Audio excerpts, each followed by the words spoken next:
How to place a trade in Metatrader 5. Hi everyone, welcome back to our channel. In this video, I'll be showing you the ways to place a trade in Metatrader 5.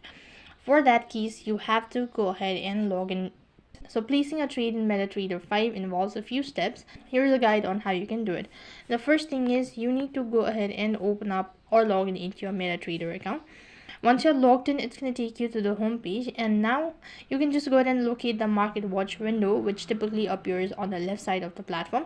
If it is not visible, you can open it from the view menu as well, or if you're unable to find this as well, you can go to the trade, and here you can just go ahead and select the upward arrow icon from the top right, and you can go to the symbols.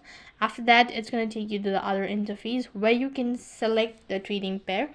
You can see the stop loss and take profit as well, and type of order that you wish to place, price and all that.